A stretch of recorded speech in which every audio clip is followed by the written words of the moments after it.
Hello दोस्तों, मैं हूं प्रोफेसर आर अग्रवाल और मेरे चैनल पेन पेपर एजुकेशन में आप सभी का स्वागत है। तो आज मैं नॉलेज एंड करिकुलम यूनिट के आगे का ही टॉपिक बता रही हूं। भारत की सामाजिक सांस्कृतिक विविधता यानी social cultural diversity of India. विविधता यानी डाइवर्सिटी अनेक धर्मों, जाति, संप्रदाय, भाषा, पहनावा, रहन सहन आदि में भी होती है। साथ ही हमारे देश में अनेकों समाज निवास करते हैं जिनकी सामाजिक सांस्कृतिक व्यवस्था एक दूसरे से भिन्न होती है, लेकिन हमारे देश में हर प्रकार की विविधता में भी एकता है। यही एकता का गुण हमारे देश भारत को एक सूत्र में पिरोए हुए है। तो अब आगे हम देखेंगे डेफिनेशन ऑफ डाइवर्सिटी यानी विविधता की परिभाषाएं क्या है। विविधता की परिभाषा अनेकों शिक्षा शास्त्रियों ने अपने अपने तरीके से दी है। तो हम आगे देखेंगे कि कौन से शिक्षा शास्त्री ने क्या परिभाषा दी है। तो चलिए देखते हैं W.S. कॉफिन जूनियर ने क्या परिभाषा दी है। उनके अनुसार विविधता किसी समाज के एक साथ रहने में कठिनाई उत्पन्न कर सकती है, किंतु इसका अभाव समाज के लिए सबसे ज़्यादा खतरनाक हो सकता है। अर्थात उनका कहना है कि विविधता में अगर कोई समाज का लोग एक साथ रह रहा है तो उनके रहने में कठिनाइयाँ आएंगी, क्योंकि वे अलग अलग परिवेश से हैं, अलग अलग समाज से हैं। लेकिन इसका अभाव भी खतरनाक रूप ले सकता है। अब हेलेन केलर ने क्या कहा ये देख लेते हैं। उनके अनुसार शिक्षा का सर्वोत्कृष्ट परिणाम सहिष्णुता है। अगला देख लेते हैं कॉफ़ी अन्नान ने क्या परिभाषा दी है। उनके अनुसार हमारे पास विभिन्न धर्म, विभिन्न भाषाएं, विभिन्न रंग की त्वचा हो सकती है, परंतु हम सभी एक मानव जाति से संबंधित हैं।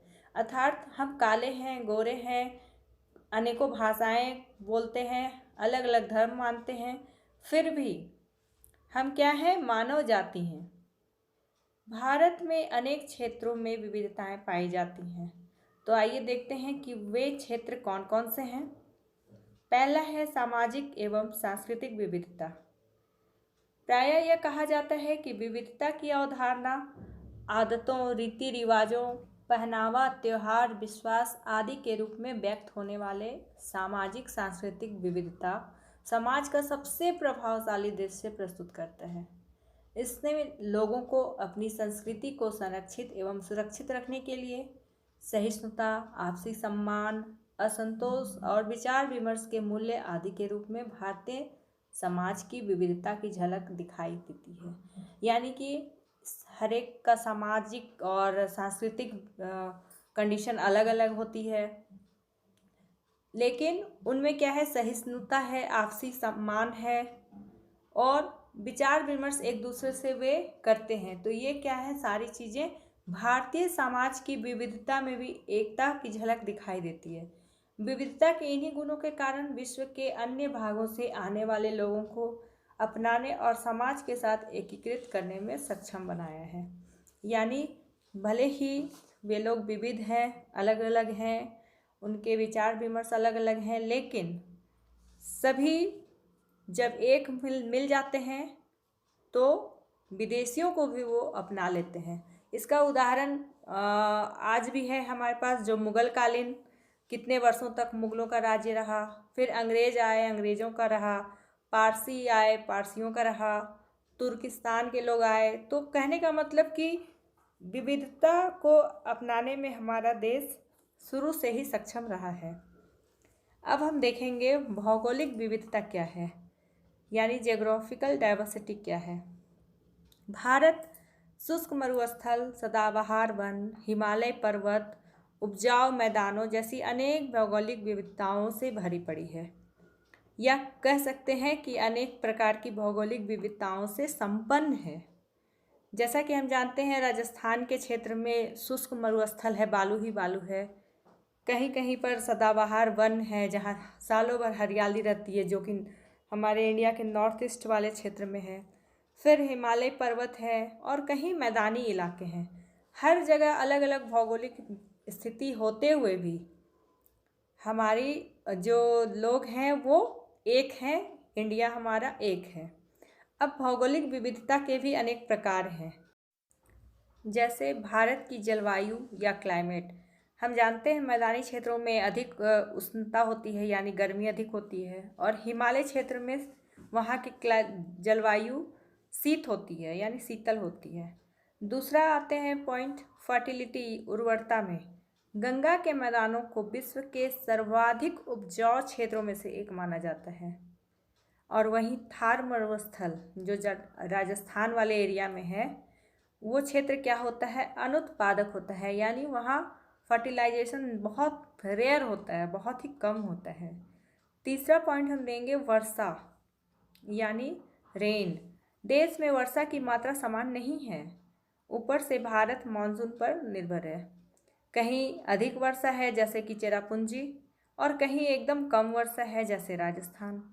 इसके अलावा मानसून भी एक बहुत बड़ा पॉइंट है। चूँकि हमारा देश मानसून पर निर्भर करता है और जलवायु की अनियमितता ने भारत में विभिन्न वनस्पतियों और जीवों के विकास में भी योगदान अपना दिया है। विविधता के इसी क्रम में हम आगे देखेंगे धार्मिक विविधता यानी रिलीजियस डाइवर्सिटी क्या है। इसके अंतर्गत आता है आध्यात्मिकता एवं दर्शन की भूमि। जैसा कि हम जानते हैं भारत में मुख्यतः 4 धर्म के लोग होते हैं, हिंदू, मुस्लिम, सिख एंड ईसाई। इन धर्मों के अतिरिक्त प्रवासन और भारतीय समाज की ग्रहणशील प्रकृति के कारण ये सारे धर्म हमारी जनसंख्या का एक प्रमुख हिस्सा बन चुके हैं। हमारे देश में धार्मिक विविधता के साथ साथ अनेक रीति रिवाज, आचार विचार में भी विविधता है।